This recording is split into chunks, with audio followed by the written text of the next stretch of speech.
I saw myself first in the glass of a closed shop, the way you notice a stranger only because they move when you move. The street was thinning into evening, the color of dust and old lemons, and my reflection lagged half a breath behind. I lifted my hand. So did the person in the glass. But the eyes were kinder than mine had been all day, softer around the edges, as if they'd already forgiven me for something I hadn't named. I laughed at myself and kept walking. The city had that tired kindness it sometimes wears, vendors packing their carts carefully, not rushing, dogs finding cool patches of shade and settling as if invited. My phone buzzed with messages I didn't open. I had been avoiding my own thoughts all afternoon, skimming past them like stones on water. When the shop windows ended and the alley began, I felt the footfalls behind me. I didn't turn. Everyone learns, sooner or later, that fear feeds itself if you look straight at it. The footsteps matched mine exactly. When I slowed, they slowed. When I stopped, they stopped. The alley smelled like wet paper and soap, and a breeze carried the clink of cups from a tea stall somewhere beyond. I could have run. Instead, I stood there, breathing, counting the cracks in the wall, until the silence felt full enough to listen. "Are you going to keep pretending?" a voice said, not behind me, but right where my thoughts had been. I turned. The alley was empty except for me and, a few steps away, someone who wore my coat the way I always did, tugged too tight at the sleeves. They were a little taller, or maybe straighter. Their face was mine in the way a river keeps the sky, recognizable, moving, truer than a mirror. "I'm tired," I said, because that was the first true thing I could think of. "So am I," they answered, and smiled, and it was a smile that didn't ask anything in return. We walked together without deciding to. The alley spat us back into a street where lanterns were being lit. One by one, careful hands protecting small flames from the wind. A woman with a basket of bread tripped. My other self reached out before I did, steadying her elbow. She murmured thanks, eyes bright, and pressed a warm roll into my hand anyway. I tried to refuse, but she insisted with the stubborn generosity of people who have little and give anyway. "You didn't have to," I said to my double.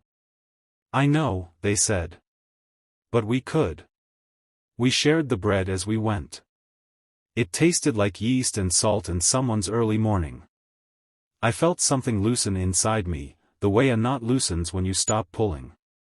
At the crossing, a boy struggled with a box of books too big for his arms. Cars honked impatiently. I hesitated, calculating time, the usual arithmetic of inconvenience. My other self stepped into the street, raised a hand, not commanding, just present, and drivers slowed as if reminded of something they'd almost forgotten. We carried the box together to the other side. The boy's grin split his face like a sunrise. He didn't say thank you, just ran, books wobbling, joy unbalanced but intact. "Why are you here?" I asked then. The question had been waiting. "To walk you home," they said, as if it were obvious. "You don't have to do it alone." I wanted to argue. Pride has a loud voice. But my feet kept moving beside theirs, and the city seemed to open small doors in response, a shortcut I hadn't noticed, a bench placed exactly where my legs asked for it, the sudden coolness of shade when the heat felt personal. We sat on the bench. Across the street, an old man fed pigeons from a folded paper, his hands shaking, patient with the birds' chaos. My other self watched him with an attention that felt like prayer. "You used to be like that," they said. "Patient." "I got busy," I said. "You got afraid," they corrected, gently. A woman approached the old man, scolding him for feeding the pigeons, for the mess, for the noise. He nodded, apologizing, gathering his paper. A pigeon hopped closer, pecking at nothing. Without thinking, I stood and offered the woman my bread roll, half gone. She blinked, surprised, then laughed despite herself. "I don't want that," she said, softer now. "But, fine. One more minute." The old man's shoulders eased. He met my eyes, gratitude simple and clean. I felt taller for it. We walked again. My phone buzzed, this time I looked. A message from my sister, asking if I could come by tomorrow, if I was free. I had been free and refusing it, hiding behind exhaustion. My other self nudged my shoulder. Say yes, they said. I typed yes. It felt like setting down a heavy bag. As dusk deepened, the neighborhood changed. Here, the houses leaned toward each other, sharing secrets over low walls. Here, the jasmine was loud. Here, a cat claimed a warm engine block and would not be moved by any authority. I realized I was smiling without effort.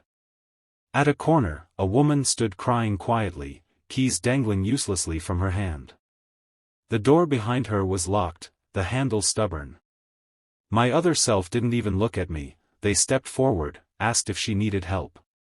A neighbor appeared, summoned by kindness the way bells summon prayer. Between us, we found a spare key hidden in a flower pot, a small victory that felt huge in her relief. She hugged us both, smelling of soap and salt. Why does it feel different when you do it? I asked as we left. Because you think kindness is an expense, they said. It's not. It's an investment you get to live in. The streetlights came on. The sky bruised purple. We passed the bakery where I used to stop on Fridays, before I started telling myself stories about time. The owner waved, flour ghosting his hands. I waved back, surprised he remembered me.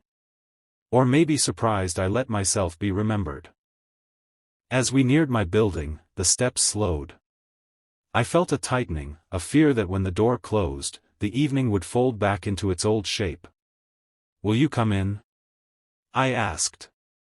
They shook their head. This is where I turn back. Why? Because you're here, they said. And because you know the way now. I stood on the threshold, keys cold in my palm. What if I forget? You will, they said, without judgment. And then you'll remember again. That's how it works. I wanted to say thank you in a way that would keep them. Instead, I said, I'm sorry. They smiled. Me too. Before I could ask another question, they stepped back into the dim, and the dim made room for them, the way water does. For a moment, I thought I saw my reflection in the glass of the door, eyes kinder than they'd been that morning. Then it was just me. Inside, the apartment greeted me with its familiar quiet. I turned on a lamp. The light was generous. I set my shoes where they belonged. I fed the plant I'd been neglecting. I noticed, with a small shock, how much space there was to breathe. Later, when night settled fully, someone knocked downstairs. I looked through the peephole to see the old man from the pigeons, lost, confused, clutching his folded paper. I didn't hesitate. I took him by the elbow, walked him to the right door, waited until it opened. He pressed the paper into my hand, insisting. When he shuffled away, I unfolded it. Inside was nothing but crumbs and a note written in careful script, "Be gentle with yourself." I pinned it above the sink. The next morning, the city felt different, or maybe I did. On the way to work, I slowed at the crossing and raised my hand, not to command, just to be present. A driver smiled and stopped. A boy ran across, laughing. In the shop window, my reflection walked with me, no lag, eyes soft. I didn't follow myself home that day. I walked myself there.